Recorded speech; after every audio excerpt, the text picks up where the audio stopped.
જય દ્વારકાધીશ મિત્રો. તો આજે આવી ગયા છે અમે એક ખેડૂતના ત્યાં. એમને રાજગરાની ખેતી કરી છે.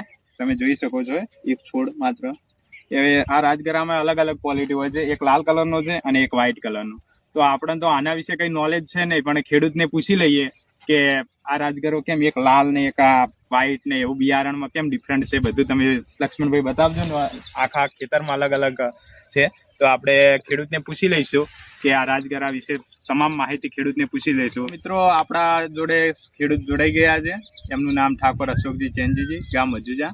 તો આપણે એમને પૂછી લઈશું કે આ રાજગરાની ખેતી વિશે. તો અશોકજી, અમારા ખેડૂત મિત્રને બતાવજો ને, આ કેટલા દિવસનો થયો આ રાજગરો? 50-60 દિવસનો ગયો છે. 25-30 દિવસમાં બાકી જશે. બરાબર. 10મા મહિનાની 21 તારીખે એનું વાવેતર કર્યું હતું. તો પછી બસ 15-20 દિવસમાં બાકી જશે.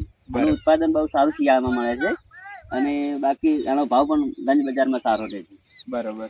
તો તમે તારીખ કોઈ એક્ઝેક્ટ તમને ખબર છે કે આ કઈ તારીખે વાયુ થયો? શાયદ 10મા મહિનાની 21 થી 20 તારીખ હશે. બરોબર, રેડી. અને આમાં કેમ અલગ અલગ કલરના છે? એક વ્હાઈટ છે, એક રેડ કલર છે, કેમ અલગ અલગ કલરનો છે? તો એવું છે કે એમાં બિયારણ જે આવે ને એમાં સારું આવે છે. આ આવે છે પડતું નથી. આ થોડું પવનનું પડી જવાનો ભોર છે, પણ સારો પાકે છે. આ એમાં થોડું ઓછું મળતર મળે છે.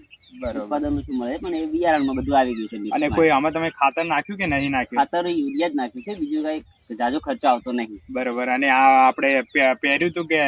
હા, ટ્રેક્ટર થી પહેર્યું હતું. ટ્રેક્ટર થી પહેર્યું. કેટલું પાણી આપ્યા તમે? આમાં 2 પાણી જ આપ્યા છે. બીજું પાણી આપવાથી નીચે પડી જાય, એટલે આપવાનું કોઈ જરૂર નહીં, પાકી જશે. વગર પાણી હાલ 2 પાણી પાકી જશે? હા, પાકી જશે.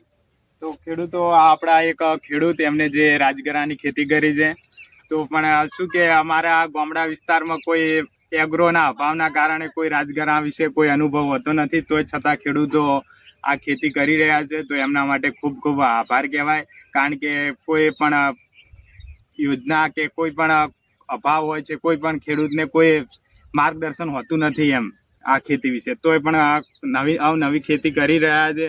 તો એમના માટે ખૂબ ખૂબ આભાર.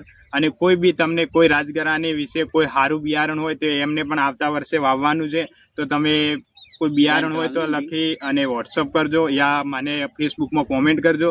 તો શું કે એમને હું જણાવી દઈશ તો કે આવતા વર્ષે પણ એમને રાજગરો વાવે તો એમ કે સારું ઉત્પાદન મળી રહે. જય માતાજી, જય દ્વારકાધીશ.